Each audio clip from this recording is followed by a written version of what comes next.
Periods से related patient के कई तरह के मिथ्स हैं, जिनमें से 4 इंपॉर्टेंट मिथ्स हैं जो अक्सर पेशेंट डिस्कस करते हैं। सबसे पहले पेशेंट को ये होता है कि ड्यूरिंग पीरियड्स आप नहा नहीं सकते हैं। तो ये बिल्कुल गलत कॉन्सेप्ट है। आपको पीरियड्स में बिल्कुल नहाना चाहिए, अपनी हाइजीन का ध्यान रखना चाहिए।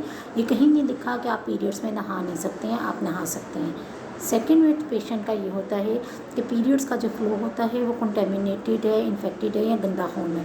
तो ये भी गलत कॉन्सेप्ट है, ऐसा नहीं है। पीरियड्स में जो फ्लो आपका आ रहा होता है ये वो ब्लड होता है जो यूट्रस की लाइनिंग विदाउट पीरियड जो तैयार हुई होती है कि अगर पेशेंट को पीरियड ना हो तो इन लाइनिंग्स के ऊपर प्रेगनेंसी इम्प्लांट करती है।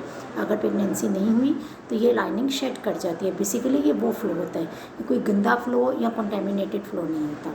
तीसरा मिथ ये है लोगों का कि पीरियड्स में पेन होना, एक्सेसिव पेन होना भी नॉर्मल है। देखिए, पीरियड्स में पेन ज़रूर होती है, वो यूट्रस की कॉन्ट्रैक्शन की वजह से हो रही होती है, वो नॉर्मल है। मगर अगर आपको सीवियर पेन हो रही है, जो कंट्रोल नहीं हो रही, जो आपकी हेल्थ इशू कर रही है, जो आपकी डेली एक्टिविटीज़ अफेक्ट कर रही है, तो ये नॉर्मल नहीं है। इसके अंडरलाइन कोई ना कोई मेडिकल डिसऑर्डर, आपका कोई गायनी रिलेटेड इशू ज़रूर चल रहा होगा। और चौथी चीज़, पीरियड्स में पेन के लिए पेन किलर लेना भी मिथ्स कॉन्सेप्ट है, नहीं लेनी चाहिए। तो ये भी गलत है।